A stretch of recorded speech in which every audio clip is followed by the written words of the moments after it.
Azerbaijan's state oil company, Socar, is preparing for the opening of a specialized museum. Exhibits are being collected at the Center for Exhibits, Preservation and Renovation, which has been operating for more than a year under the Department of Teaching, Preparation and Certification of Socar.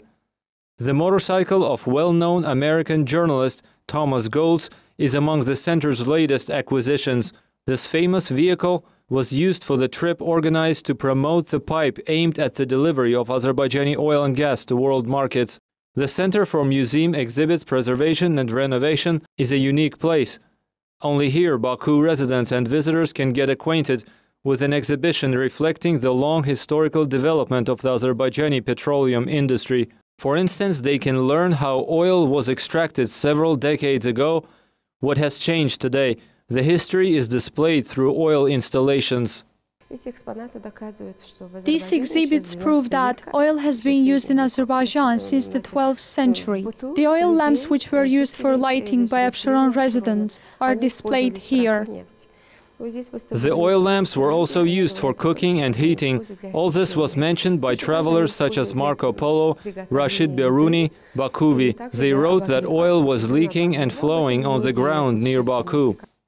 Parvin Akinci is a specialist on the Azerbaijani oil history. She can tell about the exhibits for hours. Her favorite topic is the oil boom in Azerbaijan.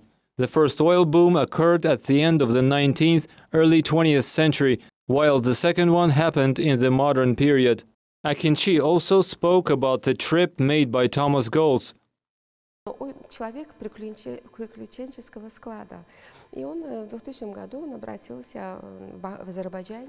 He is an adventurous person. In 2000, he suggested to overcome the Baku-Tbilisi-Ceyhan oil pipeline route. However, at that time, people thought that it was a fraud, that it was impossible.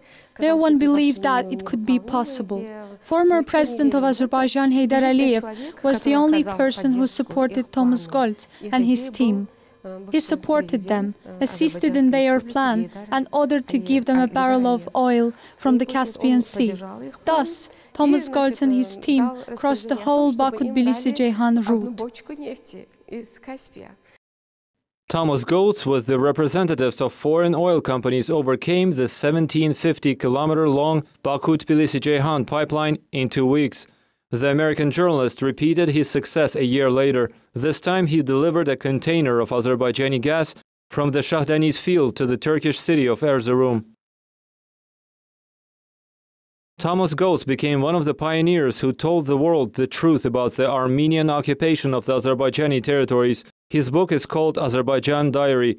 In this book, Goltz talks about the early 1990s, the time when the Armenian armed forces started invading the native Azerbaijani land of Nagorno-Karabakh. His book is based on his personal observations.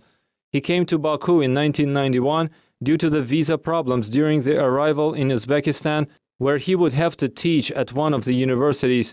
In his book, Thomas Goltz draws special attention to the Hocalı genocide of the Azerbaijani people.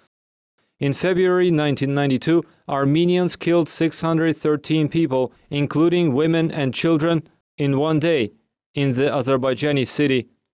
The exhibits of the Center for Exhibits, Preservation and Renovation are supposed not only to attract and surprise visitors, but also to entertain people. The history of one of the biggest Azerbaijani oil companies, the Noble Brothers, is told in an interactive hall. There are 4 touchscreen displays. The information is presented in Azerbaijani and English.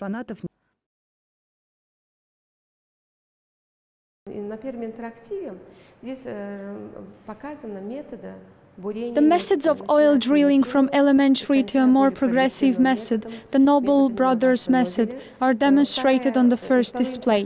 The second one is dedicated to the archive collection of the Noble Brothers. The other display is called Timeline, or the chronology of the Noble Company's development.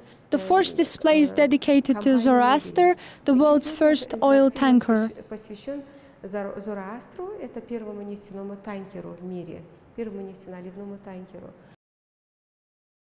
Currently, the center specialists are engaged in studying other materials connected with oil production in Azerbaijan.